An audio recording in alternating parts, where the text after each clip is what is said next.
Who's not wild about Harry? Of course, we're getting ready for the premiere of the third installment in the Harry Potter movie series. It's called Prisoner of Azkaban, and that is the star of the movie. That's Daniel Radcliffe. And he has been nice enough to stand outside our studio windows on a sunny Monday morning and shake a few hands and sign a couple of autographs after cleaning out all the junk food in our green room just a few minutes ago. We're going to talk to Daniel in just a couple of minutes. Meanwhile, outside studio... And all his buddies are back for their third year at Hogwarts, and Harry Potter and the Prisoner of Azkaban. This latest film, which of course is based on the best-selling series by author J.K. Rowling, finds Harry Potter in the crosshairs of a wizard who has escaped prison and is headed to Hogwarts. That is, if the soul-sucking Dementors don't get to him first. Why are we stopping? Dunno. Maybe we've broken down.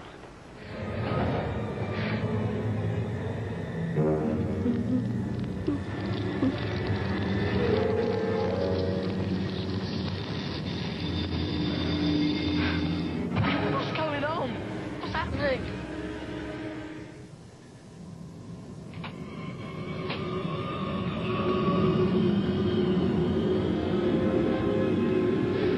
Daniel Radcliffe, good morning. How are you? You have a lot of screaming teenage girls as fans. How are you doing? I'm fine, thanks. How are you? It's nice to see you. I guess the last time I saw you, you were about 11 and a half, right? Yeah. And now you're 14. 14.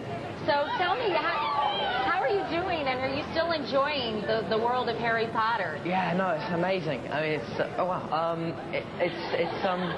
it's brilliant.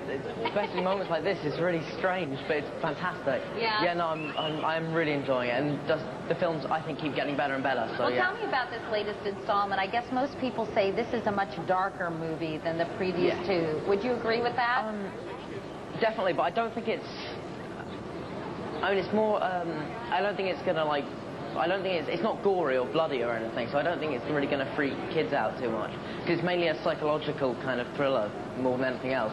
So it is a lot darker, though. It's a lot. You see a lot more of a teenage Harry in it, definitely.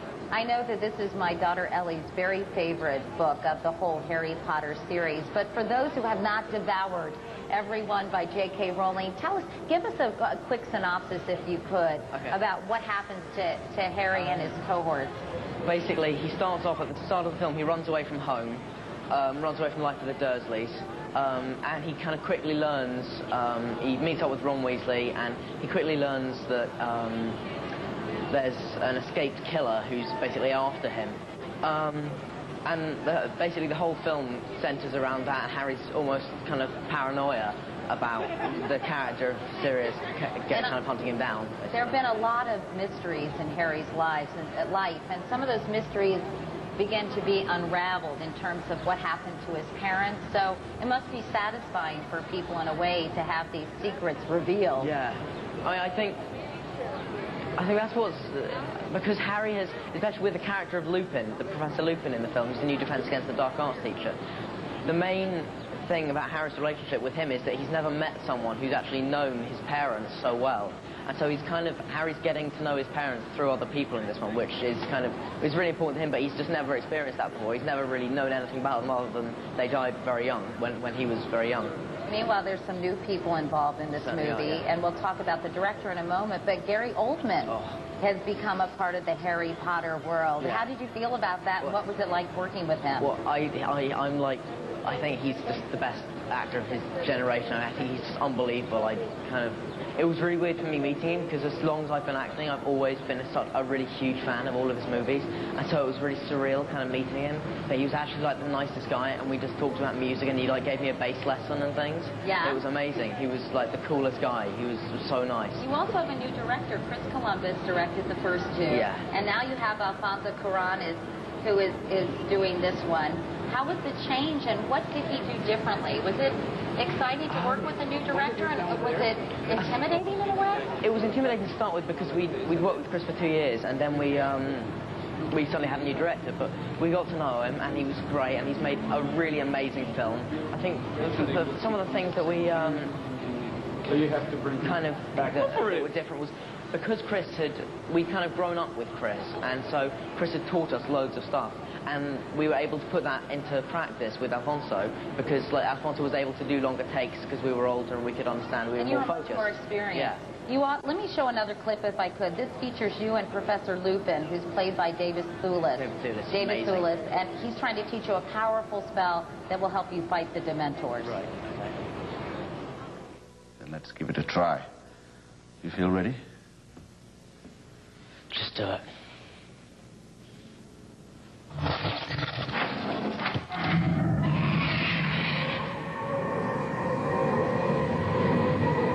Expecto Patronum! Expecto Patronum!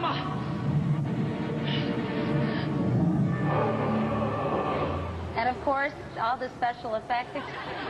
They're going, Daniel, Daniel! The special effects have become such a trademark for these movies. And I decided I wasn't going to be a pig and be the only one to ask you all these questions. Kristen actually has a question for you. What's your question for Daniel? Hi, I was wondering, is it hard to have all these animations in the movie as you're acting? Hard to work with all these special effects? You kind of get used to it after a while, but when you start off, it's most hard when you've got a character like Buckbeak or like in the second film, Dobby, because you're kind of having to interact with them, whereas if it's Quidditch, it's just kind of on the background, so you don't really notice it. But it is hard to begin with, but then you kind of get used to it.